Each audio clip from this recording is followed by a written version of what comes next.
Good afternoon, guys, and happy Halloween. It's JMO here, and today we're back with another DIY video. So about a month ago, I bought this 328i. Unfortunately, it does have this big scratch on the front bumper here. So today we'll be working on patching that up, and hopefully the results will turn out pretty good. So here are all the materials that we'll need to do today's project. As you can see, it's pretty simple, so we won't need a lot of things.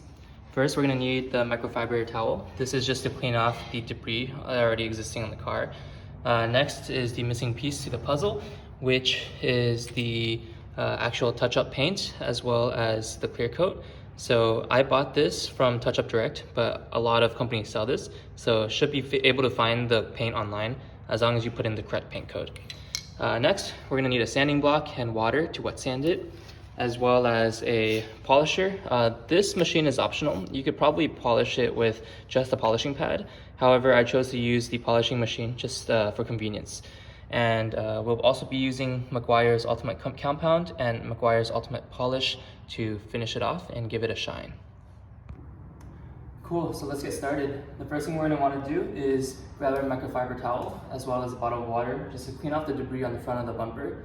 We want to make sure it's super clean so that the paint adheres to the bare metal underneath. Once we've got it nice and clean, we can start the painting process. So I'm going to take my brush here and put a light coat over the bare metal. Remember, we're going to put multiple coats, so don't overdo it on the first layer.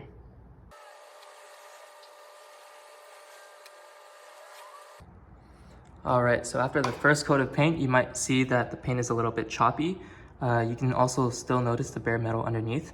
The reason for that is because the first layer of paint is the hardest to transfer over to bare metal.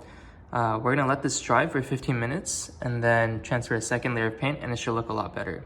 So I'll see you guys in 15. It's been a little more than 15 minutes. As you can see here, the paint has dried and it's a little more flat now. So let's get started on the second coat of paint.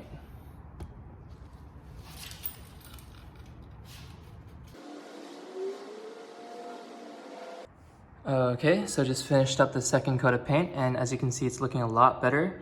The paint completely covers up any signs of that bare metal underneath. And again, we'll let this dry for 15 minutes, and let's apply our final coat after that. Okay, so it's been about 20 or so minutes. The second layer is completely dry. So now let's get started on the third and final coat. So we really want to make this third and final coat perfect, because the way this third coat looks is going to be the way that it looks permanently under the clear coat. Once we put on the clear coat in the next stage, there won't be going back. So let's get started on this third coat and finish things up.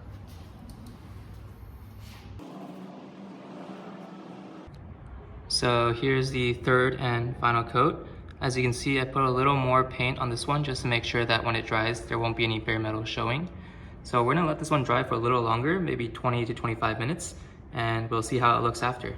It's been about 25 minutes now, and the paint should be completely dry. As you can see, the new paint is duller than the paint around it, and that's because we haven't applied the clear coat yet. So once we apply the clear coat, the color should blend in a lot better. Okay, so now we're gonna apply the clear coat on top of the paint. When we're applying clear coat, we wanna make sure not to use too much because clear coat is a lot more runny than the paint is. So let's get started on the clear coat. Alright guys, so I just finished applying the clear coat. We're gonna let this cure overnight because the sun's starting to go down, and we want to make sure that it's fully cured before we start sanding and polishing it tomorrow. Alright guys, it's now the evening of the next day. As you can see here, the clear coat's completely dry now, and we're gonna start the sanding process.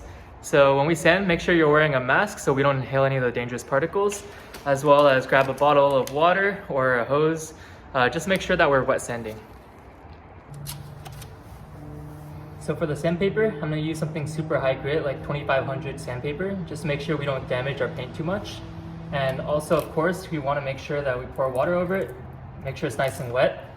And when we're sanding, we want to make sure that we go back and forth in a straight line motion and not in a circular motion. So once we finish sanding it and it's nice and smooth, we can take our polisher and apply some drops of rubbing compound on it. And we're just gonna go over the clear coat until it's crystal clear and the paint has blended in with the rest of the car paint. Okay guys, so I backed my car out into the sun to get a better look at the finished product. As you can see, the paint match isn't perfect. We can still kind of see that scratch right there in the middle. However, for a $30 product and about an hour of my time, I would say that's pretty good. That wraps up today's video. I think we did a pretty great job. You can't even see the scratch from a distance anymore. So if you guys try this out, let me know how it works for you in the comments below. And if you enjoy the content or learn something new today, please consider liking or subscribing. It means a lot to a small YouTuber like me. So until then, I'll see you guys in the next video.